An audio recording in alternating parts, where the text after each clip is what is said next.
Hello दोस्तों। तो दोस्तों सना के किचन में बनने वाला है आज बहुत ही ज़्यादा यूनिक और टेस्टी नाश्ते की रेसिपी। और मुझे पूरी उम्मीद है कि सना के किचन की ये नाश्ते की रेसिपी आपको बहुत ही ज़्यादा पसंद आने वाली है। और अगर आपको मेरी ये रेसिपी पसंद आए तो आप मुझे ज़्यादा से ज़्यादा सपोर्ट करें। तो चलिए बिना बकवास के और बिना देरी के रेसिपी को बनाना शुरू करते हैं। तो नाश्ता बनाने के लिए हम लेंगे 1 कप से थोड़ा सा ज़्यादा मैदा। आप आटा भी ले सकते हैं या आधा मैदा या आधा आटे से भी आप इस रेसिपी को बना सकते हैं। टेस्ट के हिसाब से हम नमक डाल देंगे और थोड़ी सी हम अजवाइन डालेंगे हाथों से क्रश कर ज़रूर डालें। बहुत अच्छी खुशबू और फ्लेवर दोनों ही अच्छा आएगा। अब हम इसमें मोयन के लिए 2 चम्मच तेल डाल देंगे। आप घी का इस्तेमाल भी कर सकते हैं। सारी चीज़ों को हम आटे में पहले इस तरीके से अच्छे से मिक्स कर लेंगे। इस तरीके से मिक्स करने से सारी चीज़ें आटे में अच्छे से मिल जाती हैं। मिक्स करने के बाद हम मोयन को चेक करेंगे। इस तरीके से हमारा आटा बंध रहा है, मतलब एकदम परफेक्ट मोयन हमने इसमें लगाया है। अगर आपको मोयन कम लगे, आपका आटा नहीं बंधे, तो आप थोड़ा सा तेल और डाल सकते हैं। अब थोड़ा पानी डालते हुए हमें इसका एक डो बनाकर तैयार कर लेना है। डो तो ना ज़्यादा सख्त होना चाहिए और ना ही ज़्यादा नरम मुलायम होना चाहिए। अगर आपने ज़्यादा सख्त डो बना लिया तो आपको नाश्ता बेलने में दिक्कत होगी, और अगर ज़्यादा नरम डो आपने बना लिया तो आपको नाश्ता बेलने में दिक्कत होगी। तो एकदम सेमी सॉफ्ट डो आपको इस तरीके से बनाकर तैयार कर लेना है। अब डो के ऊपर हम थोड़ा सा ऑयल लगा देंगे। ऑयल को हम चारों तरफ फैला देंगे और इसे हम ढककर रख देंगे रेस्ट लेने के लिए। तब तक हम नाश्ते के लिए बनाते हैं बहुत ही टेस्टी स्टफिंग। तो स्टफिंग के लिए हम मसाला तैयार करेंगे। तो मिक्सर जार में लेंगे हम 1 चम्मच सौंफ, 1 चम्मच हम लेंगे जीरा, और हम आधा चम्मच लेंगे काली मिर्ची, और उसके बाद हम लेंगे 2 चम्मच साबुत वाला धनिया। बहुत अच्छा फ्लेवर आएगा हमारी स्टफिंग में। फिर हम डाल देंगे अदरक। तो मैं यहाँ पर थोड़े ज़्यादा अदरक का इस्तेमाल कर रही हूँ। स्टफिंग में अदरक का टेस्ट बहुत बढ़िया आता है। फिर हम डाल देंगे हरी मिर्ची। तो हरी मिर्ची भी आप अपने टेस्ट के हिसाब से कम या ज़्यादा ले सकते हैं। अब सारी चीज़ों को हम बिना पानी डाले दरदरा पीस लेंगे। तो हमारा ये बहुत ही ज़्यादा टेस्टी खुशबूदार दरदरा मसाला पीसकर हमने तैयार कर लिया है। अब हम एक पैन में डाल देंगे 1 बड़ा चम्मच ऑयल। ऑयल हमारा जब हल्का गर्म हो जाएगा तो हम इसमें डाल देंगे आधा चम्मच से कम हींग, और आधा चम्मच हम डाल देंगे उड़द की दाल, और 1 चम्मच हम डाल देंगे यहाँ पर चने की दाल। अब हम इन्हें अच्छे से भून लेंगे एकदम स्लो आंच पर। और चने की दाल और उड़द की दाल को मैंने इस्तेमाल करने से पहले गीले कपड़े से अच्छे से पोंछ लिया था, यानी मैंने इसे बहुत अच्छे से साफ कर लिया था। अब हमें इन्हें इतना भूनना है कि इनका कच्चापन चला जाए, तब तक हमें इन्हें भूनना है दाल को। और दाल को बिल्कुल भी जलना नहीं चाहिए। तो आपको एकदम स्लो आंच पर रखते हुए इन तीनों चीज़ों को बहुत अच्छे से भून लेना है। बहुत अच्छा क्रंच बना आता है हमारी स्टफिंग में। जब ये सारी चीज़ें बहुत अच्छे से भून जाएंगी तो हम इसमें डाल देंगे एक मीडियम साइज़ की चॉप करी हुई प्याज, और प्याज को भी हम बहुत अच्छे से भून लेंगे। इसका हम कलर बिल्कुल भी चेंज नहीं करेंगे, सिर्फ हल्की सी ये सॉफ्ट हो जाए और हल्की सी ये ट्रांसपेरेंट हो जाए तब तक कि हमें प्याज को अच्छे से भूंज लेना है। प्याज हमारी जब इस तरीके से हल्की सी ट्रांसपेरेंट हो जाएगी और हल्की सी ये गोल्डन कलर की आ जाएगी तो हम इसमें डाल देंगे मूंगफली। मूंगफली को मैंने दरदरा कूट लिया था खलबत्ते में। तो ये 3 से 4 चम्मच मूंगफली मैंने यहाँ पर लिया है, और पूरी तरीके से मैंने इसे दरदरा नहीं करा था। कुछ इसमें साबुत मूंगफली भी है। तो मूंगफली डालने से बहुत अच्छा हमारी स्टफिंग में टेस्ट और क्रंचपना आता है। तो मूंगफली और प्याज को हमें फिर से अच्छे से भून लेना है कुछ देर के लिए। जब ये दोनों चीज़ें बहुत अच्छे से भून जाएंगी, मूंगफली भी अच्छे से सिक जाएगी, तो हम इसमें डाल देंगे हमने जो मसाले को दरदरा करके रखा था, पीस कर रखा था, वो सारा की सारा हम डाल देंगे। अगर आप चाहें तो थोड़ा मसाला इसमें से कम भी कर सकते हैं। अब इन मसालों को भी हमें स्लो आंच पर अच्छे से भून लेना है। सारी चीज़ों का कच्चापन चला जाना चाहिए और बहुत अच्छी मसाले में से खुशबू आना चाहिए, तब तक कि हमें इन्हें अच्छे से स्लो आंच पर भूनना है। पानी वगैरह का इस्तेमाल नहीं करना है। बिना पानी डाले ही हमें इन सारे मसालों को बहुत अच्छे से भून लेना है।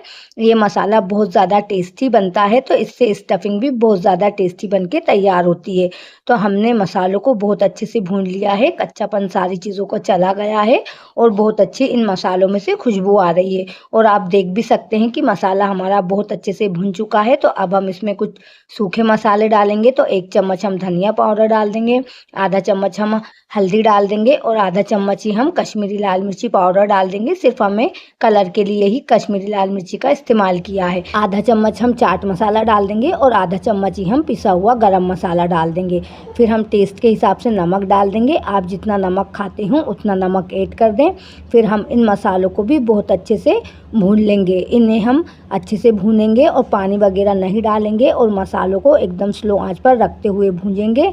ये सूखे मसाले बहुत जल्दी से भुन जाते हैं और ये बहुत जल्दी से जल भी जाते हैं, तो आपको लगातार चलाते हुए इन्हें बहुत अच्छे से भून लेना है। बहुत फटाफट से ये मसाले भुन जाते हैं, तो इन्हें भूनने में बिल्कुल भी टाइम नहीं लगता है।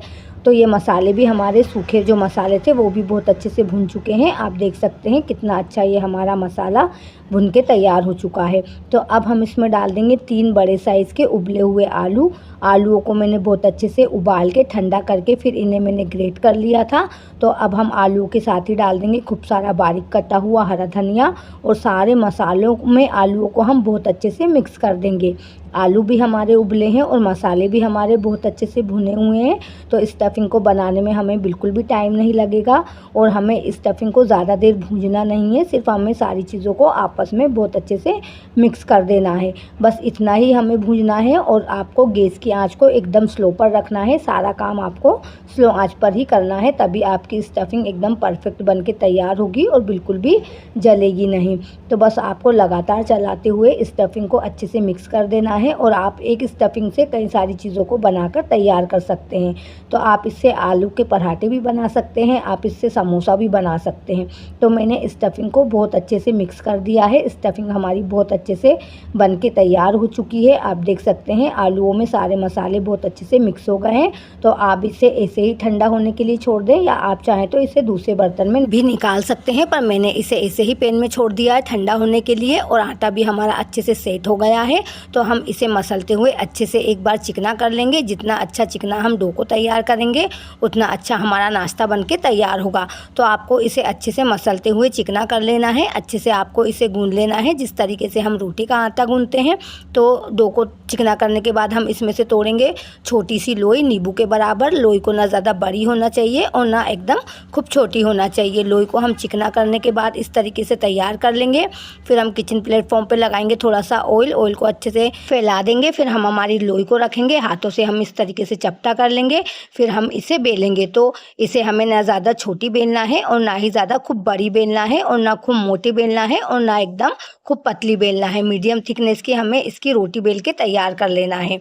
हम पूरी बनाते हैं, बस इसी तरीके की हमें इसे रोटी को बेल के तैयार कर लेना है। तो मैंने इस तरह से रोटी को बेल के तैयार कर लिया है। इसकी थिकनेस मैं आपको दिखा देती हूँ, ना यह ज़्यादा मोटी है और ना ही ज़्यादा ये पतली है। अब हम इस रोटी को एक स्क्वायर शेप देंगे। तो इसके जो आजू बाजू की किनारी है वो हम इस तरीके से काट लेंगे।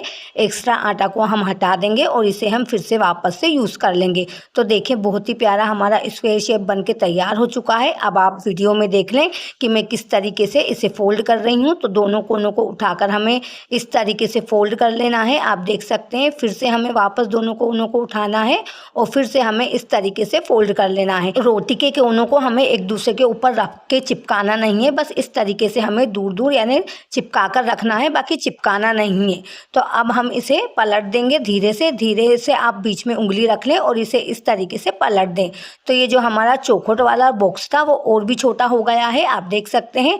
अब ये स्टफिंग की हमने इस तरीके से बॉल बना ली है छोटी सी। फिर हम इसे बीच में रख देंगे और फिर से हम इसे इस तरीके से फोल्ड कर लेंगे। तो आप वीडियो में देख लें अच्छे से कि मैं किस तरीके से कर रही हूँ। अगर आपको समझ में नहीं आए तो वीडियो को आप रिपीट करके भी देख सकते हैं। तो चारों कोनों को हमें उठाना है और एक दूसरे पे अच्छे से चिपका देना है ताकि नाश्ता फ्राई करते वक्त बिल्कुल भी खुले नहीं। तो आप देख सकते हैं चारों कोनों को आप इस तरीके से उंगली से अच्छे से दबा लें। ज़रूरत पड़े तो आप पानी भी लगा लें, वैसे पानी लगाने की ज़रूरत नहीं है। चिपका दें आप इस चारों कोनों को एक दूसरे में। और फिर ये जो साइड से हमारा स्टफिंग का जो बाहर वाला हिस्सा है वो खुला खुला है, तो हम इससे भी इस तरीके से चिपका देंगे। उंगलियों की मदद से आप इसे अच्छे से चिपका दें। आपको इस दर भी ज़रूरत पड़े तो आप थोड़ा सा पानी लगा सकते हैं, वैसे ये आसानी से बहुत अच्छे से चिपक जाता है। आपको इसे बहुत अच्छे से चिपकाना है। अगर आप अच्छे से चिपकाएंगे नहीं तो नाश्ता फ्राई करते वक्त खुल जाएगा और स्टफिंग बाहर निकल जाएगी। फिर हम इसे इस तरीके से पलट लेंगे, आप देख सकते हैं। फिर ये जो इसकी पंखुड़ियाँ हैं हम इसे इस तरीके से खोल लेंगे और नीचे के साइड हम थोड़ा सा पिंच कर देंगे, यानी नीचे की साइड हम इसे हल्का सा फोल्ड कर देंगे। आप देख सकते हैं मैं किस तरह से इसे कर रही हूँ। तो एक एक पंखुड़ी की आपको खोलते जाना है फ्लावर की, और इसे इस तरीके से नीचे पिंच कर देना है, यानी नीचे की साइड आपको इसे फोल्ड कर देना है। बहुत आसान है, आप एक बार बनाएंगे तो आपको प्रैक्टिस हो जाएगी। फिर आप इसे पलट लें तो देखिए कितना प्यारा हमारा फ्लावर वाला समोसा बनके तैयार हो चुका है। देखने में कितना ये यूनिक लग रहा है और खाने में आपको वो बहुत ज़्यादा टेस्टी लगेगा। तो मैंने एक एक करके सारे फ्लावर समोसे को बनाकर तैयार कर लिए हैं। अब हम हमारे फ्लावर वाले समोसों को फ्राई करेंगे। तो तेल को मैंने हल्का सा गर्म कर लिया है। अब एक एक करके हम हमारे नाश्ते को डाल देंगे और इसे हम स्लो आंच पर अच्छे से फ्राई कर लेंगे। तो कुछ ही देर में नाश्ता हमारा दोनों साइड से बहुत अच्छा गोल्डन कलर का फ्राई हो चुका है। तो हम एक एक करके नाश्ते को निकाल लेंगे। और नाश्ते को फ्राई करते वक्त आप एकदम पेशेंस से नाश्ते को फ्राई करें, क्योंकि इसे फ्राई करने में टाइम लगता है, क्योंकि नाश्ता पूरा ही स्लो आंच पे फ्राई होता है। तो सारे ही नाश्ते को मैंने फ्राई करके निकाल लिया है और सारा ही नाश्ता हमारा बनके तैयार हो चुका है। और ये नाश्ता बहुत ही ज़्यादा क्रिस्पी और करारा बनता है और बहुत ही ज़्यादा ये यूनिक रेसिपी है। और मुझे उम्मीद है कि आपको मेरे इस नाश्ते की रेसिपी पसंद आई होगी। और अगर आपको मेरी रेसिपी पसंद आई है तो प्लीज़ वीडियो को लाइक करें, चैनल को ज़रूर से सब्सक्राइब करें और सना की किचन को आप ज़्यादा से ज़्यादा सपोर्ट करें, क्योंकि सना को आपके सपोर्ट की बहुत ज़्यादा ज़रूरत है।